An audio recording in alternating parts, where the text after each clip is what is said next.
agreement with the district attorney himself, John DeRosier, and I remember his exact words. He said, "So Todd, you're thinking this is a manslaughter case?"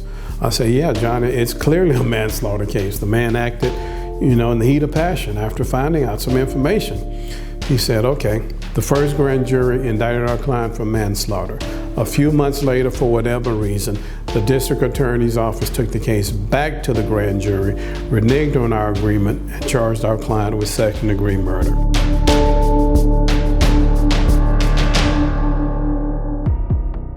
We went from manslaughter indictment to a second-degree murder indictment, and that hurts you trial strategy-wise. But also as far as penalty, manslaughter, if convicted, he's facing 0 up to 40 years. But conversely, in Louisiana, unfortunately, everyone convicted of second-degree murder, it's a mandatory life sentence. It's automatic. The court has no discretion on it. I remember I was sitting in my house and I was just ticked that they'd gone back on their word and that they had lied to us about taking it back to the same grand jury. And so I just started researching the issue, and there was a concurrence written by a justice of the Supreme Court at the time that perfectly sort of stated our situation. Obviously, we ended up having to subpoena the DA and put him on the stand with 2 other prosecutors. Todd had to get on the witness stand and testified, and ultimately Judge Davis found that he basically believed Todd and the defense over the word of the district attorney, because the district attorney was just saying we didn't have an agreement. John was just saying there was no agreement. So we literally filed a motion to quash or have dismissed the second-degree murder indictment based on the state's breach of their agreement to let the first grand jury decide the issue. And that issue went all the way up to the state Supreme Court, where we were upheld, and it actually created some pretty good case law to make prosecutors hold their word for future purposes as well. For me, it was pretty cool because we got to argue at LSU. The Supreme Court was doing this, take the court on the circuit to all the law schools. We got to argue in front of the judges at the LSU auditorium. And the fact that, we got to argue before the state Supreme Court and prevail, that was a monumental moment. Not just for our careers, but more importantly for this particular case. So he was put in jail, obviously, the night that this happened, which was September 27, 2013. He remained in jail for several years with an extremely high bond. That took years getting up in front of the Supreme Court and having that argument and winning. So after we were done with all that, we came back to the trial court and basically argued to the judge that his bond should be drastically reduced, and Judge Davis was sensitive to that argument. He agreed with that argument, and he lowered his bond from $500,000 to $50,000. Clearly an emotional day for Woodrow Karey and his family members, who held tight to him as he walked out of the Calcasieu jail. He's not a free man as such, because he will still face trial on either second-degree murder or manslaughter with a firearm. But he was able to make bond after Judge Clayton Davis reduced it from $500,000 to $50,000. And I wanted to start screaming out. He said, "Don't do it, don't break, don't do that, don't do that." And I was like, "Is this real? I'm touching you for you, I'm touching you. And it was just holding. I was crying and crying. I can remember the day that he was released. I went there and waiting for him to be released, and while he was walking out, you could hear the inmates say, "Praise God, hallelujah." He didn't belong there. Oh, y'all, man. Y'all keep on praying. These from inmates.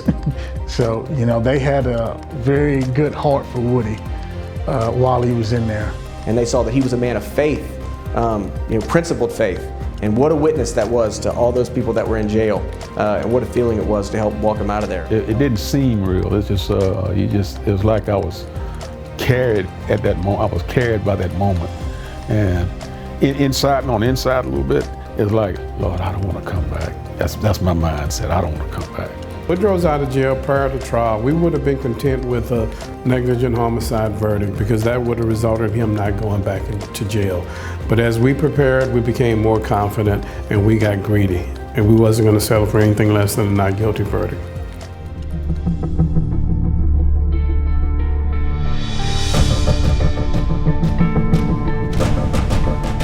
So we hired another attorney to come in and sort of separately cross-examine Janet, to sort of get her prepared for Miss Killingsworth. We did that on a Saturday, and it started, I think, at 9 a.m., and it went for 7 hours. And Janet sat there in my office, and I told her it was formal. I said, "We're gonna swear you in." I said, "Don't look at me, don't ask questions, don't stop it. Just act like you're on that witness stand." And this friend of mine absolutely threw everything she possibly could. But at certain points, I was pretty uncomfortable with how aggressive this attorney was being. And at the end of that 7 hours, I remember we were all in tears. Because just like after Woodrow testified, and his credibility could not be questioned, neither could Janet's. That was my first time hearing Miss Janet's actual story.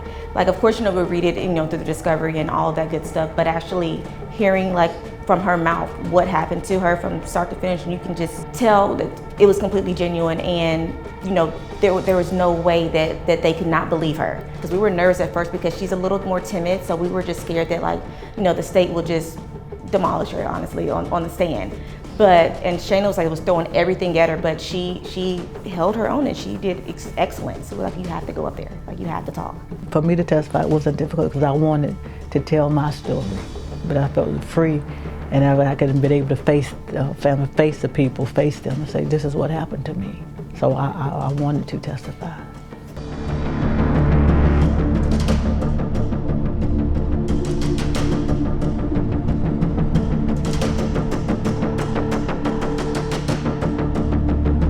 So different, but the preparation was like it was nonstop until we got to court. It was it. When the last day of preparation was over, last day of prayer was over at the office, and then I said, well, we knew it was a Monday morning. It was this is it.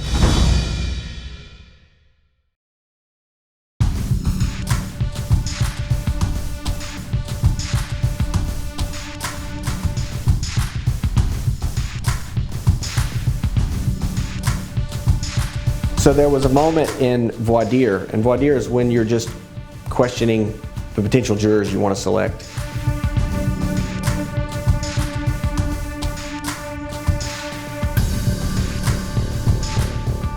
But one of the issues that Ty was pointing out in voir dire was you reap what you sow. That was the theme of the case, one of the themes. Right, you reap what you sow. And one of the ladies, Todd said, what's that mean to you?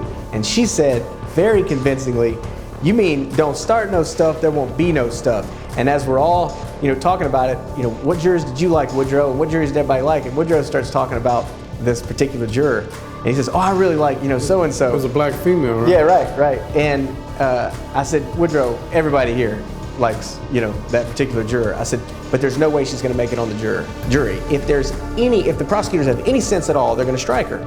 I just looked at Woodrow and I told him, because this was my absolute belief, that Woodrow, in order for her to end up on the jury, it's gonna take an act of God. There's no way she's gonna be on that jury.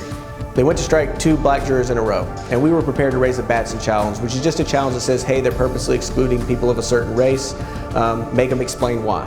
It can be, I didn't like how they looked at Mr. Clemons' suit.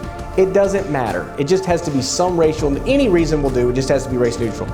And so the judge says, okay, well, let's hear your reason. So the first person, they put on Hugo makes a good argument for why he should be excluded. I think they were infatuated with Todd. And then second juror, I think it was the same thing, just liked Todd too much. And then the third juror, which was this particular juror, Cindy's handling. And the judge asked her for a reason, and she just loses herself. She's looking around, like looking for notes. She's just disheveled.